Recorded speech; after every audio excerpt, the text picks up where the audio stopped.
Don't work hard enough, doesn't close people down, doesn't press, but puts the ball in the back of the net. He does the hardest thing that you can do in the game. Everyone tries to be that guy that does that at the critical moments. He steps up any time, any stadium, any country, any place, biggest moments, he's there to deliver. It's just mind-boggling. There aren't any words anymore that we can say about this guy that would justify the way that he puts the ball in the back of the net and just arrives on the big occasions and delivers. And that is brilliant, and he is amazing. But the way Manchester United are playing at the moment, it's a good job he's there because they need him to do that. Yeah, other than Saturday, we played all right Saturday, Jake. Tonight, again, was a little bit messy. It felt, as soon as Varane went off, it just felt... I know they were already 1-0 down, but when he went off, it just seemed to go all over the place again, a little bit, really shaky. Quality in the middle of the pitch wasn't great again, giving the ball away far too often. Maguire... Look, I don't know if he's still injured or he's got a hangover from the Euros. He just doesn't look right. He's not with it at the minute. And I don't want to say it again, but, you know, with a performance like that second half, especially with no Varane Saturday, it has to be a slight worry. What would you be thinking if you were Pep Guardiola or Manchester City watching that performance? You think you'd have a good chance of winning. Look, City think that anyway. City are a brilliant football team, brilliant players. At any point, whether United have Varane or not, it's always going to be a difficult game. But with no Varane now, I think it makes it more difficult for United. But saying that, United have still got quality to score goals. And even in them games where they haven't played that well, they've always created chances. And should have, even the Liverpool game, you look back at that, 3 clear chances. So United, they have to defend properly. Concentration is key on Saturday against that team. They can't have that second-half performance. They go out with that second-half performance against City, they get slapped again 3 or 4 or 5 goals because that's shown a real lack of respect for the opposition, being really fragmented all over the place, being slack, sloppy in situations with and without the ball. The intensity wasn't there. It was a very... if it wasn't for that goal, Rio, it was a mess. Yeah. The second half was a mess. It was a hopeful Bruno second Fernandes half. at the time was taking throw-ins to the right back. We looked at it at one point and went, what formation are they playing? It was disarray. It was just hope. And then again, it comes down to an individual, a moment of brilliance from that man, Cristiano Ronaldo, and you go, he saved them in that second half. And in some ways, Eddie, these are difficult conversations because if you're a Man United fan, you're sitting at home and you've just seen Cristiano score another brilliant goal. And obviously you're buzzing off that. But when we see Chelsea earlier tonight, a different kind of test, but they were just metronomic. They deliver with a plan. Liverpool do it. City do it. Yeah. Manchester United don't seem to have one still. And I think when you look at those other teams, Chelsea tonight have played with your new players. You know, Lukaku's out, Werner's out. You look at Man United, and as amazing, as brilliant as it is, Ronaldo stepping up every time. It looks like a one-man band. He keeps saving and keeps saving the team. You wonder, what else can Man United do to get the results? And it's a great result tonight because they didn't perform well. But Ronaldo can't keep bailing them out. I think defensively, they've come up against a striker in Zapata today that run them ragged. And you wonder, you know, against top strikers, is Man United's back line strong enough? Maguire was not good tonight. Bailey played well. Varane obviously went off. But again, defensively, it just looks like they can get torn apart by a very good striker. I think we saw at the weekend the importance of Varane. When he came in that team at the weekend, you thought, oh, plus they played 3 at the back, but he was there and you thought there's a sense of security now in this team.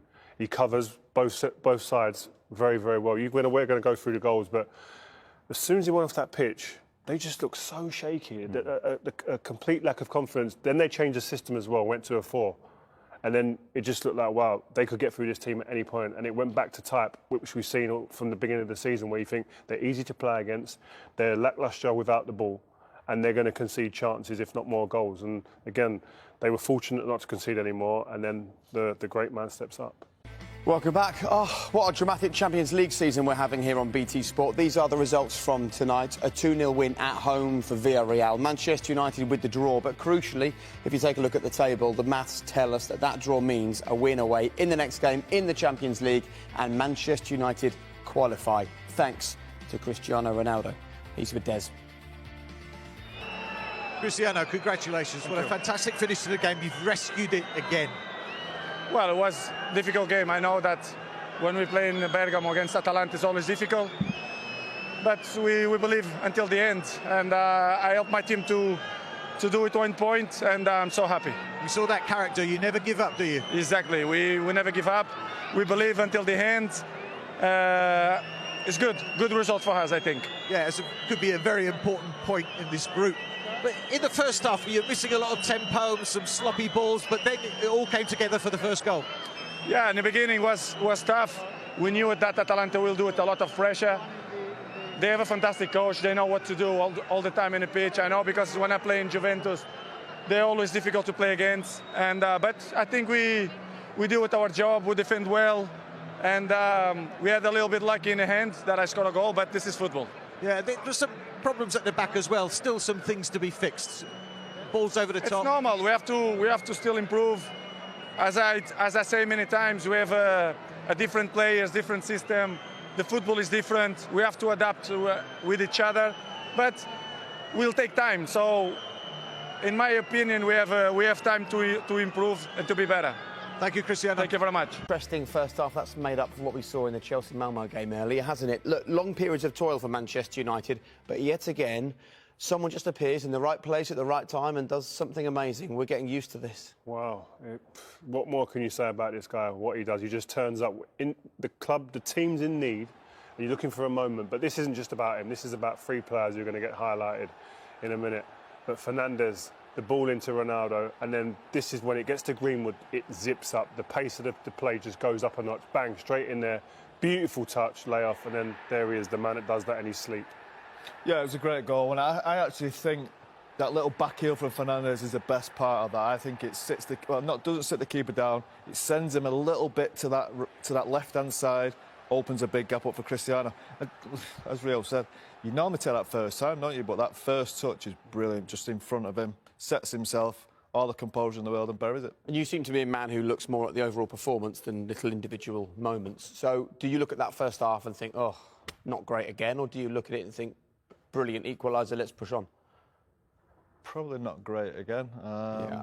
A little bit sloppy at times, I think. I think you'll see from their goal. I think Bailly gets caught. I think obviously the keeper could do a lot better as well. But there's been a lot of mistakes in that half. I don't think Paul Pogba will be particularly enthralled with his performance of giving the ball away a lot, really. And that goal's probably made him survive for the second half. But as you see here, Bailly gets caught. He tries to read it in there, losing possession. And Zapata has been a real handful. Really good cutback through Shaw's leg. I know there's a little bit of suspicion offside with the lad going in front of him, but I don't think it is. The keeper should save it. I think McTominay's touch there is the thing that shifts Bailey. I think that they get fortunate with that touch, but from this point on, it's a great goal, isn't it? Great finish. It's a great finish from Milicic. I agree. I think De Gea has to do better there, but there's a question mark there whether he gets a bit distracted. You know, the player there sort of distracts him and causes a distraction, but I think he should save that. De Gea should save that. And I agree with Paul, it has been sloppy. That goal is an indication of what Manchester United could do, but it has been sloppy, particularly Pogba is giving away another chance that could have led to a goal as well. So Man United need to step it up, I think, for second half. I think Ollie will be in there and his coaching staff saying, listen, sharpen up now, boys. You've got to think, you've got to perform now. And then you've got yourself back in the game. These boys have got you back in the game now. The boys behind it, sort yourselves out because they've been a bit fragmented.